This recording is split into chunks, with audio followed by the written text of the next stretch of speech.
Welcome back to the Deep Dive. Today we're looking at Ukraine's energy situation, which is, well, incredibly complex. We're talking geopolitics, aging infrastructure, conflict, just a whole mix of challenges. If you think back to around 2017, which is the baseline year for the study we're digging into today, Ukraine's energy system was facing this perfect storm.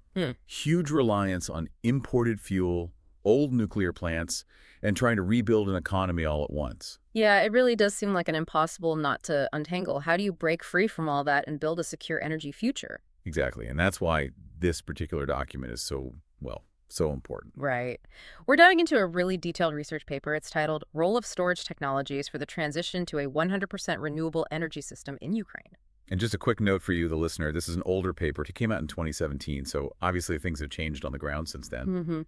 But the reason it's still so relevant is that it laid out this comprehensive, forward-looking scenario up to 2050. It was really the first time someone modeled a technically feasible path like this. Okay, so let's unpack this.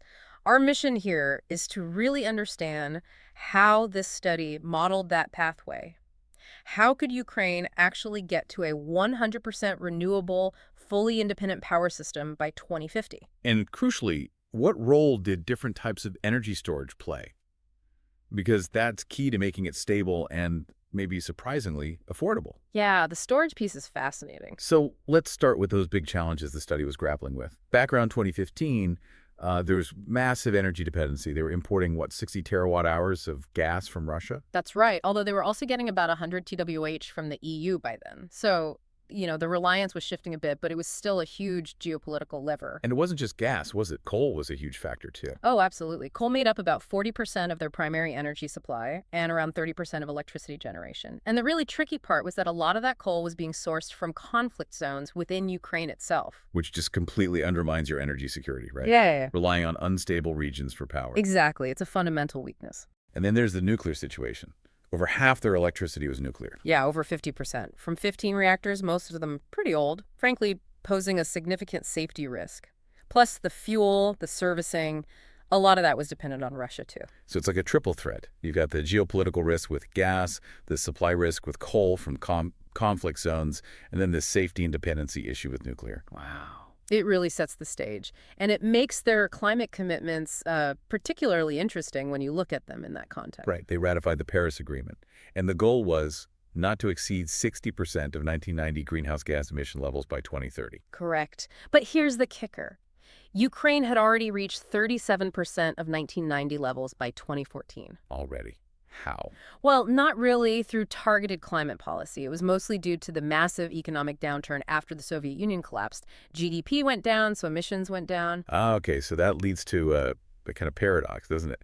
If Ukraine wants to rebuild, improve living standards, get closer to the EU, energy demand has to go up. Precisely.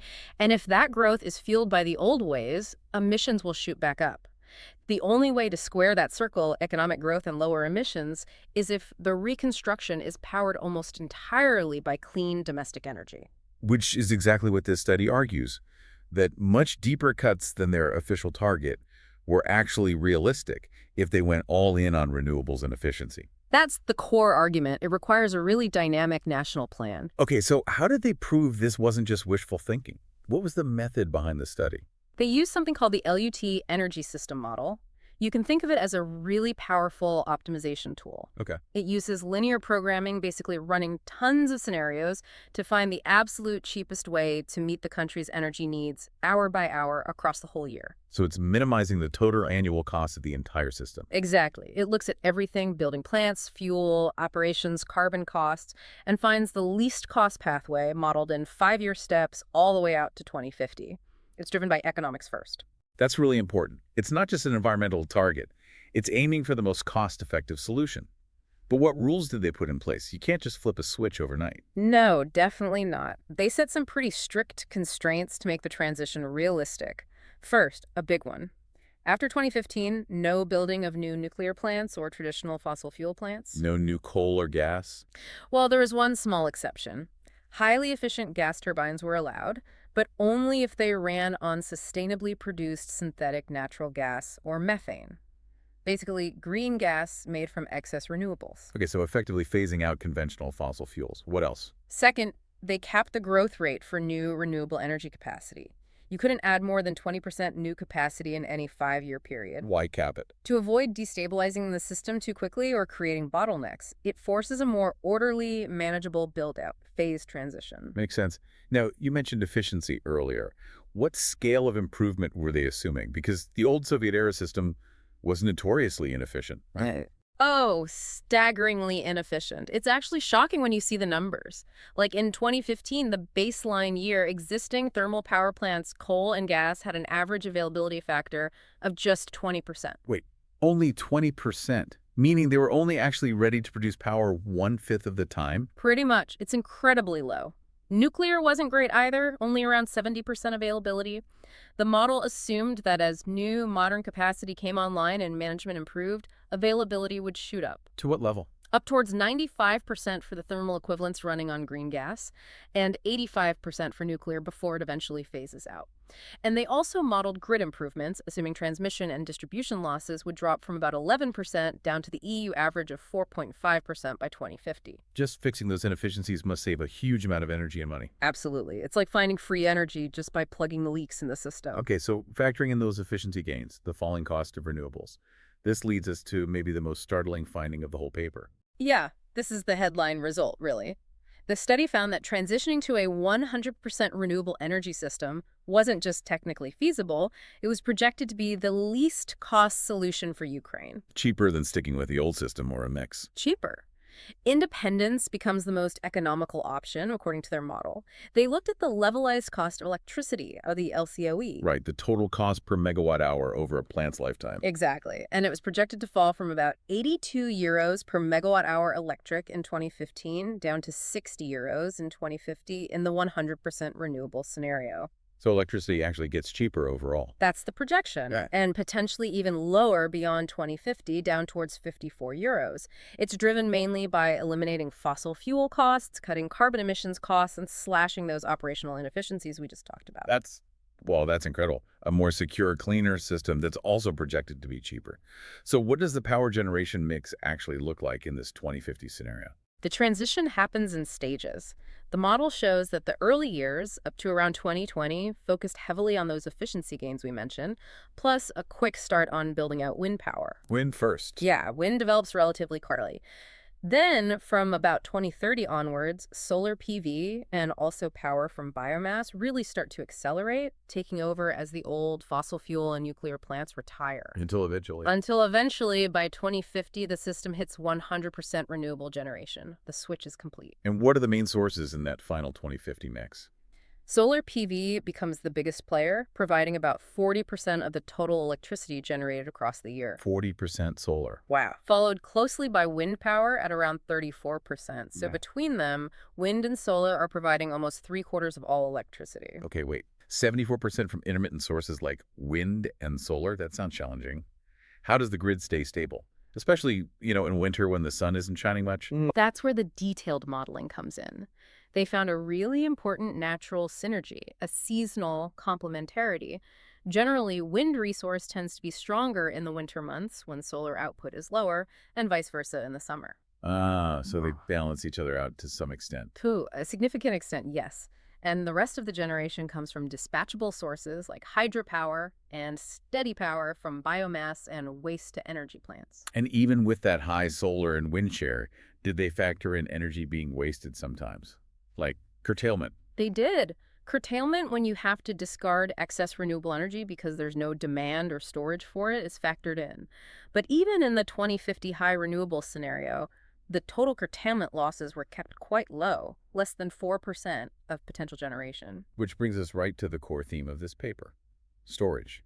You can't get to those high renewable levels without cracking the storage problem. Absolutely not. The study makes it really clear storage needs to ramp up significantly once you pass about 50% renewable energy penetration. It's especially seasonal storage, right? Yeah. Storing energy for weeks or months.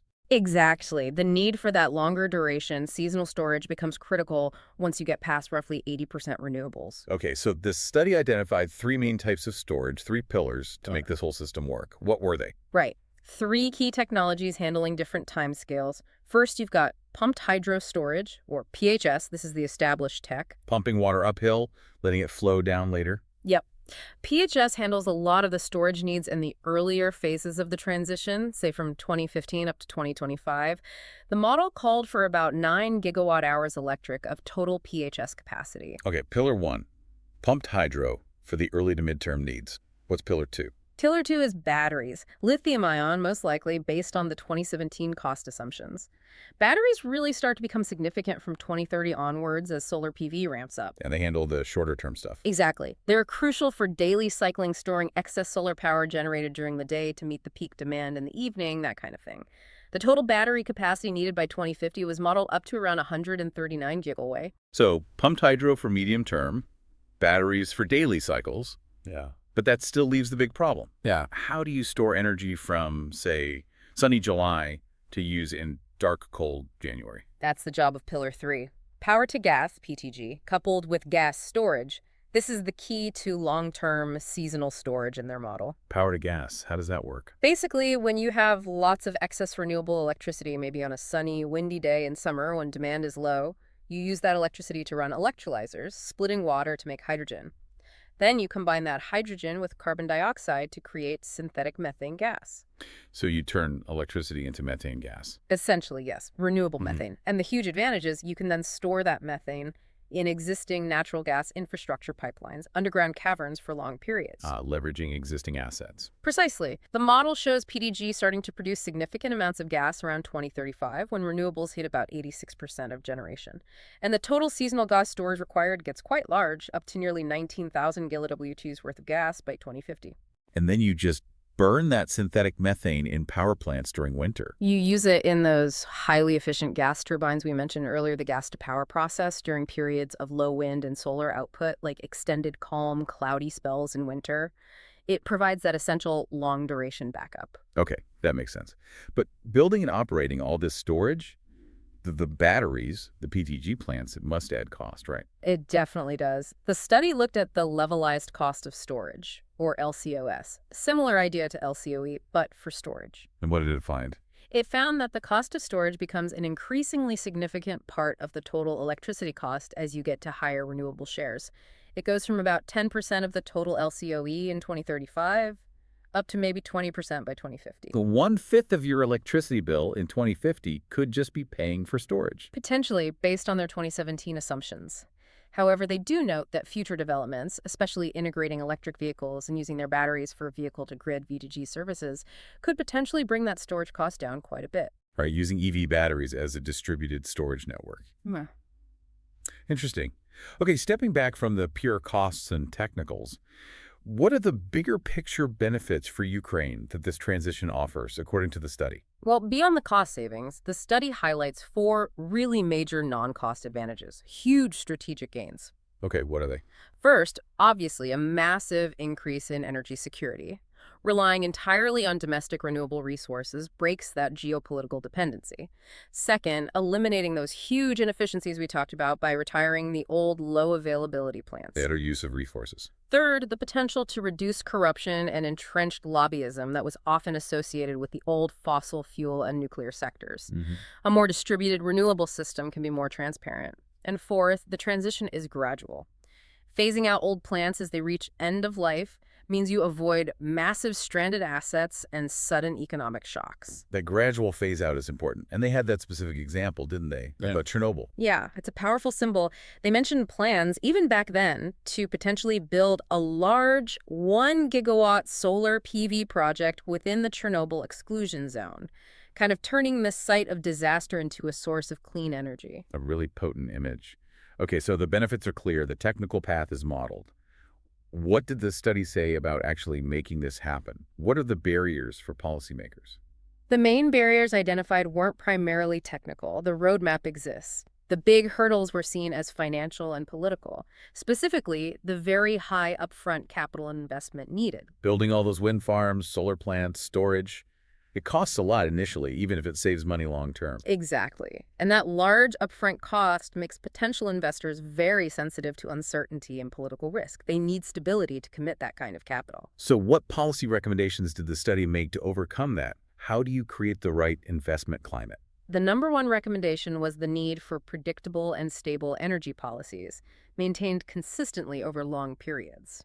investors need certainty. Makes sense. They also stress the need for policies that provide financial security, not just for big international corporations, but also enable smaller players, private citizens, farmers, small and medium businesses to invest in renewables too.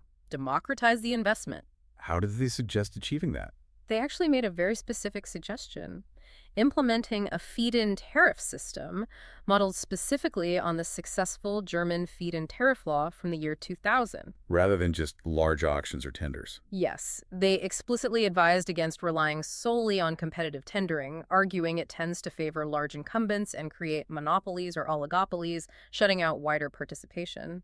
The German FIT model, they argued, fostered broader competition and citizen involvement. Interesting. Any other key policy points? Yeah, they also highlighted the critical need for know-how transfer, education programs, public awareness campaigns, and strong legislative frameworks to tackle corruption and ensure transparency in the energy sector. It's a whole system transformation. Okay, let's try and wrap this up for the listener. We've covered a lot of ground based on this 2017 study. We have. The key takeaway seems to be that this research provided a really early but very detailed roadmap. It showed that aiming for a 100% renewable power sector for Ukraine by 2050 wasn't just some green dream. Right. Their modeling concluded it was not only environmentally sound, but actually the most economical path forward, projected to lead to lower overall electricity costs in the long run. So let's use the full title one last time. The paper was Role of Storage Technologies for the Transition to a 100% Renewable Energy System in Ukraine. And its ultimate conclusion, drawn from all that complex modeling, was pretty clear.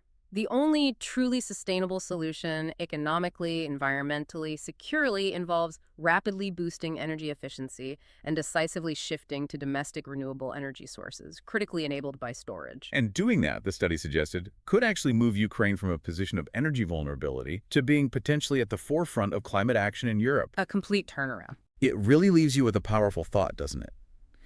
If energy independence through domestic renewables truly is the least cost solution, as this study models for Ukraine, how profoundly could global politics change if every nation with good renewable resources started prioritizing that path, simply based on economics, freeing themselves from reliance on volatile global fossil fuel markets and autocratic suppliers? That's a huge question. What would that world look like? Something to think about. We'll leave it there for this deep dive.